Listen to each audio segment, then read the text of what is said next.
For this Abuja, I go make sure say I deal with you. You go leave my man for me Arbai make I drag you. Ngozi's voice was like a blade, slicing through the Afrobeats pounding inside Sky Lounge. Heads turned, phones lifted. It was about to go down. The woman in the red bodycon dress, Amara, didn't flinch. She simply raised her glass of rose, sipped slowly, and let a wicked smile dance across her full lips. We die here, she said, her voice calm but laced with venom. If I hear say I leave married man for another Kele. Chief na national cake. Chop your own, day go na. Gasps erupted. Someone shouted. Jesus. Another whispered. Abuja drama don't start oh. The DJ killed the music. All eyes were on them now. Two stunning women in designer heels, ready to spill blood over one man. And that man. Chief Benson, lounging in a corner VIP booth in his flowing white agbada, sipping cognac like this wasn't his circus. A sly smile tugged at his lips. He loved chaos. As long as it wasn't his reputation on the line. Ngozi advanced, her green sequined gown catching the strobe lights. She towered over Amara, pointing a French-tipped nail at her rival's chest. You think say because you fine and you carry Nyash, you go come take wetin I build for 5 years? Her voice trembled with rage. Amara, I go finish you. I swear by Abuja sky. Amara laughed, soft and dangerous. Ngozi, a beg rest. Chief na everybody's daddy. No be only you sobby collect alert. She flicked her hair like a queen dismissing a peasant. That was the final straw. Ngozi lunged. Glass shattered. People screamed. Security rushed in, but by then, wigs were already flying like Abuja rent receipts in Harmattan breeze. Phones captured every second. Twitter would feast tonight. As the bouncers dragged them apart, Chief Benson finally rose. His face a mask of power and amusement. His phone buzzed. One glance and the smirk vanished. Text message. Chief, they're asking questions about the offshore account. We need to talk now. His night was about to get worse.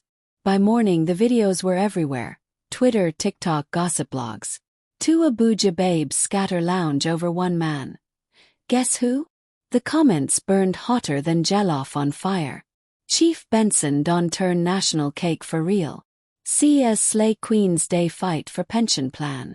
Ngozi lay in her silk robe, scrolling through the madness on Instagram. Her phone buzzed again, Chief calling. She hissed before answering. Chief, I swear I no fit take this nonsense again. How that small girl go disrespect me like that in public? Chief's voice, calm as always, oozed authority. No, calm down. You know say I day handle things my way. Ngozi sat up, her acrylics tapping on the glass table. Handle. Chief, that babe won destroy my home. 5 years I don day with you. Who day do your laundry when Madam Vex pack comet for London? Who day cook your egusi when dem politicians day choke you? Na me, Chief. Na me. Chief chuckled lightly. Ngozi, a beg. No raise your blood pressure for wetin no worth am. You go still chop this life. I go credit your account later. You pause. That usually worked. But this time it didn't taste sweet. Money no day fill that whole way. Amara just open inside her pride.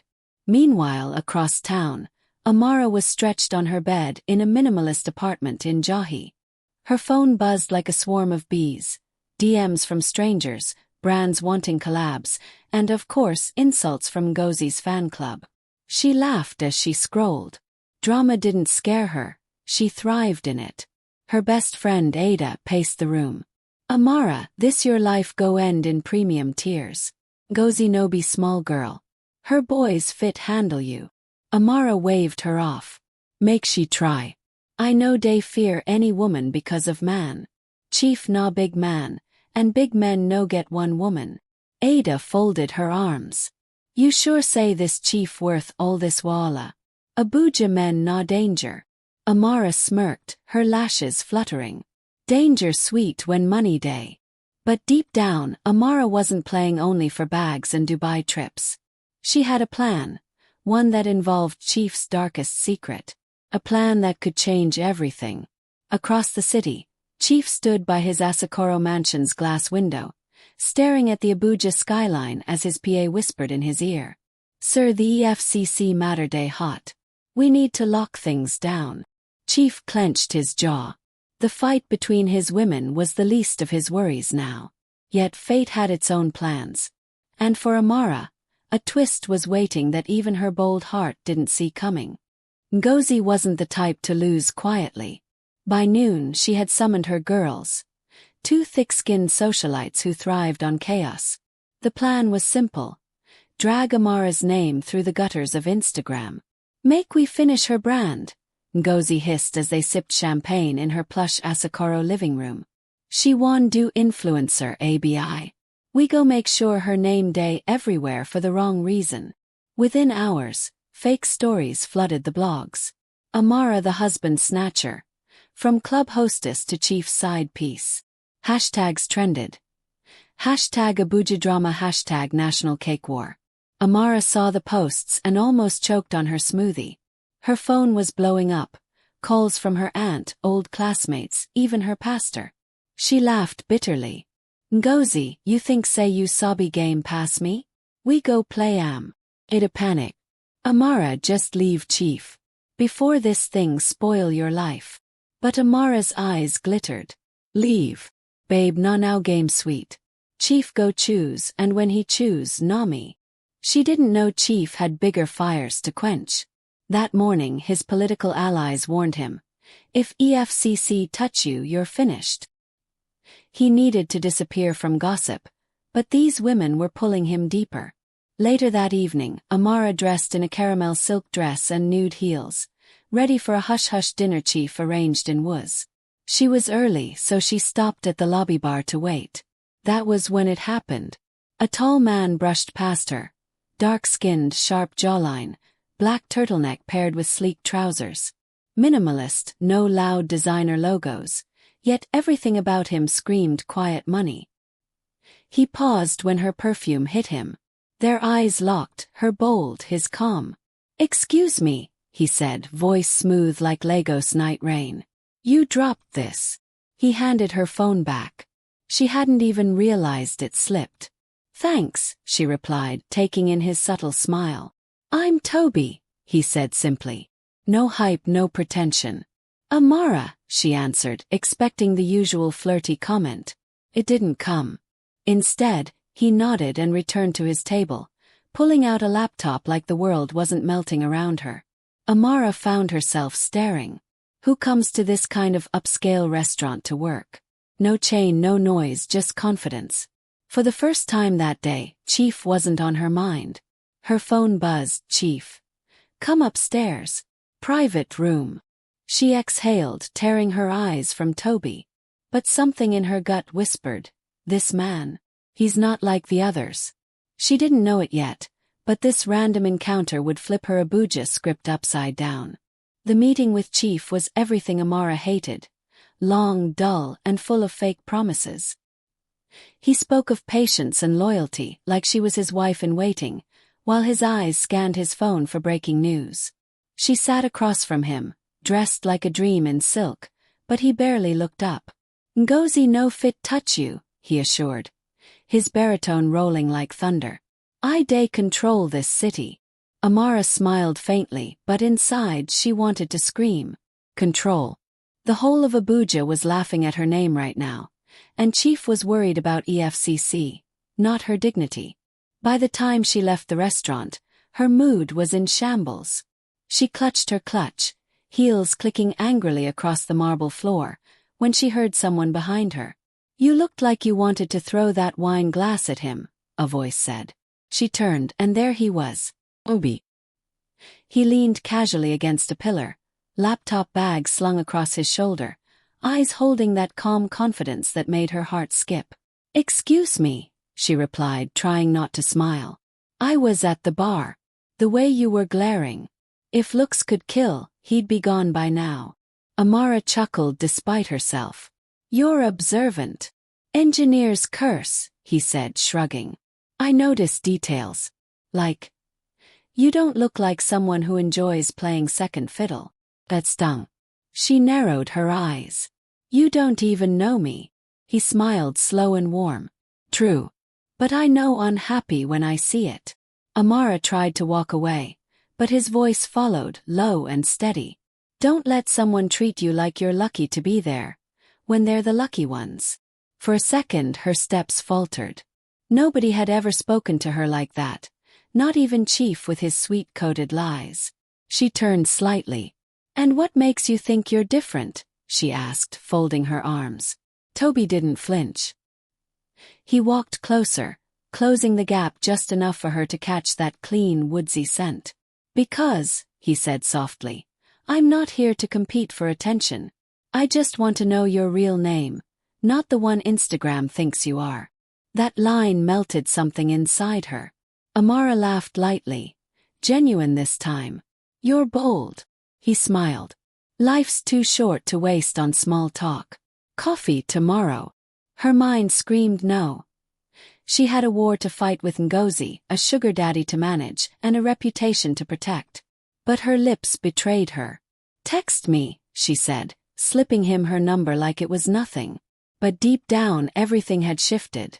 As she drove off in her Range Rover, her heart wasn't thinking about Chief anymore. It was replaying one question. Who the hell is Toby? And why does he feel like danger of the best kind? The morning started like a bomb explosion. Amara's phone buzzed nonstop. Calls, texts, notifications. When she finally checked, her stomach dropped. Her private pictures, lingerie shots meant only for Chief, were all over social media. Twitter was on fire. So this na the girl way day fight for national cake. See as she pose. Hashtag Chief side chick hashtag Amara exposed trended at number 1. Ada barged into the room, her wig askew from panic. Amara. Jesus. This one don pass play. Your pictures day everywhere. Ngozi don finish you. Amara gripped her phone, heart pounding. Her blood boiled, not just from shame but rage. That witch, she hissed. She thinks this is checkmate. She go regret am. He dialed Chief. No answer. He tried again. This time he picked, his tone sharp like broken glass. Amara, what is this rubbish on the blogs? Cici Donde sniff my accounts. And now you want add your nonsense. Do you know what this means for me? Amara's voice cracked. Chief, it wasn't me. That Ngozi, she did this. Chief cut her off. I beg keep quiet. I no get time for drama. Lay low. No call me till I settle this matter. Then he hung up. Tears stung her eyes. Not from heartbreak but humiliation. She had fought for a man who couldn't fight for her. Her whole body trembled as she stared at the ceiling. This life. No balance. Then her phone buzzed again. Unknown number. She almost ignored it until a message popped up.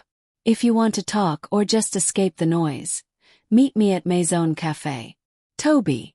For a long second she stared at the screen. She should say no. She should lock herself inside and cry. Instead, she found herself grabbing a hoodie and sunglasses. Maison Café was calm, a soft jazz track playing as Toby sat in a corner, laptop closed. When he saw her, he didn't ask about the drama. He didn't pity her. He just pulled out a chair and said, "You eat yet?" Something in his tone, steady, grounding, broke the dam inside her. Amara sat, head bowed, words tumbling out. They leaked my pictures. Chief doesn't care. The whole city is laughing at me. Toby didn't flinch. He leaned forward, eyes locking on hers.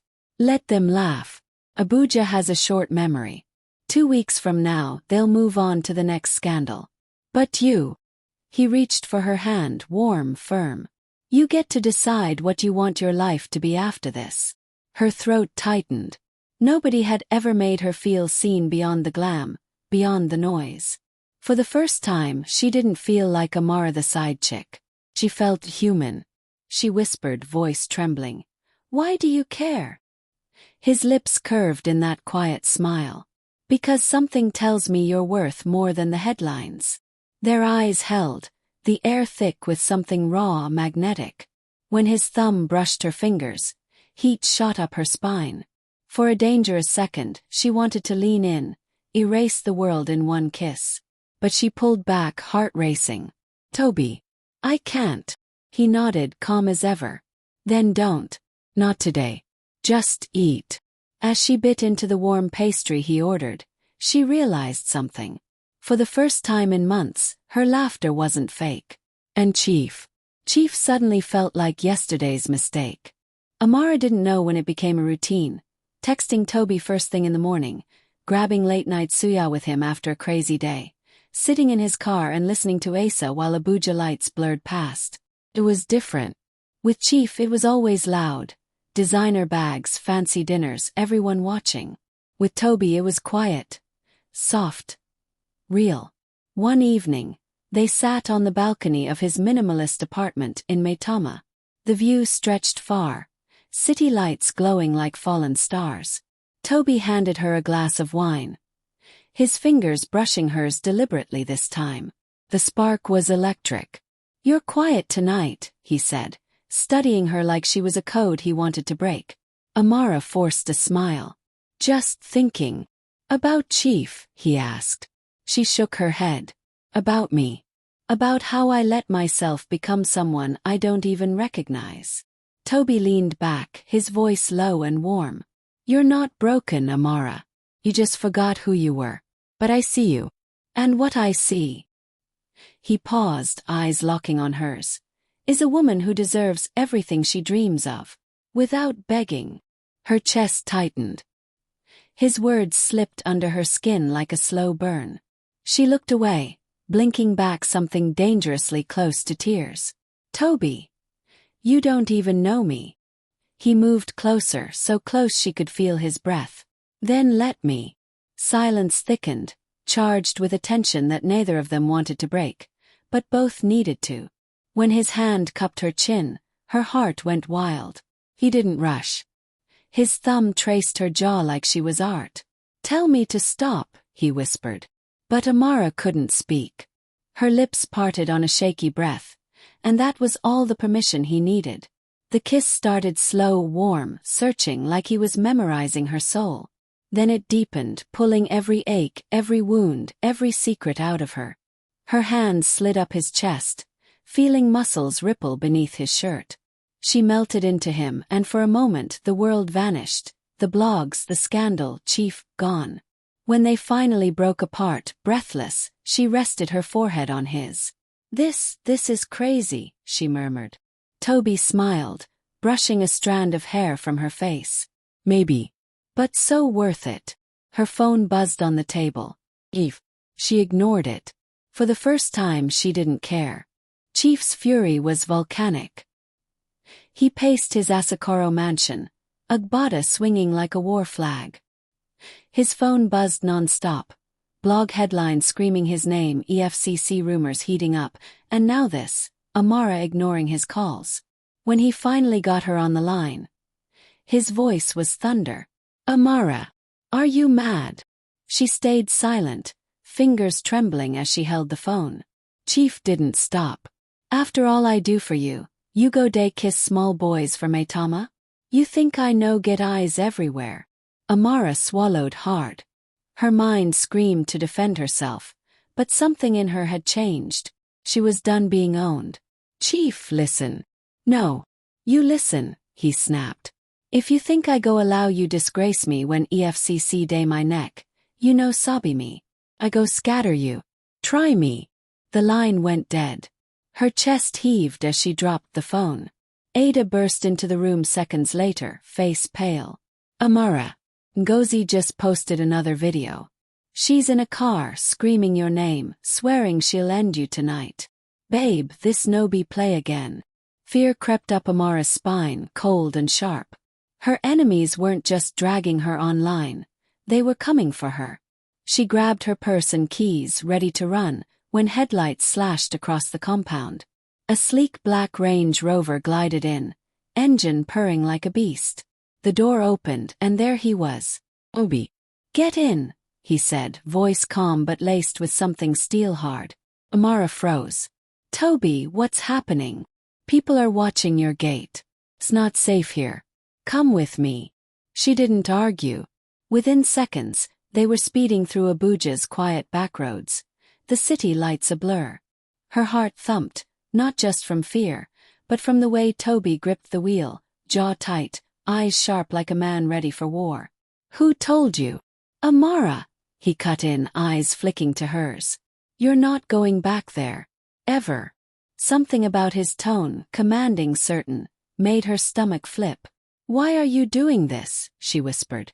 He didn't answer immediately. Instead, he pulled into an ultramodern glass building that looked nothing like a bachelor pad. Private security stood at the gates, nodding in respect as they drove through. Amara blinked. "Toby, where are we?" "My home," he said simply, parking beside a matte black G-Wagon. Her mouth went dry. "Wait, you live here?" He turned to her, a slow smile breaking the tension. "Amara, you think I'm some broke tech guy hustling for Wi-Fi? I build things, companies, systems. I don't flaunt it because real power doesn't need noise." She stared at him, stunned. "You're rich. Comfortable," he said, then leaned in close. His voice a whisper that made her pulse race. "Rich enough to make sure nobody touches you. Ever." In that moment, Amara realized two things. Chief was yesterday. Toby. He was the storm and the calm she never knew she needed. But outside those glass walls, Abuja was boiling. Chief wasn't done. Ngozi. She was about to make her deadliest move yet. Ngozi's rage burned hotter than Abuja's midday sun. Chief had cut her off completely. No calls, no credit alerts, nothing. And she blamed one person, Amara. "If I no finish that girl today, make I no be Ngozi," she spat, tossing her phone aside after watching Toby and Amara's cozy Insta story. Her boys were ready, parked in a tinted Prado. Tonight, she'd teach Amara that Abuja battles weren't won with fine lips and Instagram captions. Meanwhile, in Toby's penthouse, the world felt far away. Floor-to-ceiling glass windows framed the glowing city, but Amara's focus was on him, the man who changed everything. They stood close, so close that her pulse drowned out the soft hum of Ace's Bibank, playing in the background. "You should sleep," Toby said gently, brushing his thumb across her cheek. "You've been through hell." Amara shook her head, eyes glistening. "If this is a dream, I don't want to wake up." Their lips met again, slower this time, deeper, like two souls unlearning pain. His arms wrapped around her, grounding her as the chaos outside faded. For the first time in years she felt safe. But safety in Abuja is an illusion. The first shot shattered the glass. "Down!" Toby barked, dragging her behind the marble island as bullets tore through the living room. Amara's scream caught in her throat as shadows moved outside. Ngozi had come for blood. Toby grabbed a sleek black gun from a hidden drawer. Calm, precise, no hesitation. "Stay down," he ordered, eyes cold now like steel. Then he stepped into the open. What happened next was chaos. Shouts, a car engine revving, and two sharp blasts that sent Ngozi's boys scrambling into the night. When the smoke cleared, Toby returned, jaw tight, gun holstered like it was just another tool. Amara stared at him, trembling. Who are you, Toby?" He knelt in front of her, cupping her face with hands that had just held violence. "The man who will never let anyone hurt you. Not Chief, not Ngozi, no one." Her tears spilled, hot and raw. "I don't deserve this." "Yes, you do," he whispered, kissing her forehead. "You deserve everything." Hours later, news broke. Chief Benson arrested at Nnamdi Azikiwe Airport. Fraud, offshore accounts, political scandal. His empire crumbled overnight. Ngozi vanished from social media like smoke in Harmattan wind. And Amara, she walked into a new life. No longer Chief's side chick. No longer Abuja gossip. She was Amara, strong, free, and loved by a man who didn't need to own her to value her. As Toby held her on that balcony at sunrise, the city glowing gold beneath them, she realized the truth. National cake may sweet. But real love, it's the only feast that lasts forever. The city had moved on like it always does. New scandals trended, new hashtags rose. and the fight between Amara and Ngozi became another dusty page in Abuja's gossip diary. But for those who lived it, the scars and lessons lingered. Ngozi resurfaced weeks later on Instagram, dressed in Dubai luxury, captioning photos with, "God no go shame us." Rumor had it she'd found another politician to bankroll her lifestyle. Some women never change. And maybe they don't want to. Chief Benson, still cooling his heels in EFCC custody, watching his empire collapse brick by brick. The mighty had fallen, not by enemies, but by his own greed and the chaos he thought he controlled. And Amara? She had vanished from the blogs, her Instagram wiped clean. When she returned months later, it wasn't with bikini shots from Zanzibar or Hermes bags in Paris. It was a simple photo, a sunset on a quiet beach, her hand in Toby's. Caption: "Peace looks good on me." Those who knew her past whispered, speculated, even envied. But Amara didn't care. She had walked through fire and found something worth burning for. Not money, not fame, but a man who gave her the one thing Abuja rarely offers: freedom to love without fear. And as for Toby, he stayed exactly who he was: low-key, powerful, and dangerously loyal to the woman he chose. In a city obsessed with noise, he and Amara chose silence and happiness. Because in Abuja, the game never ends. But sometimes, if you're lucky, you find someone who makes you forget the game existed.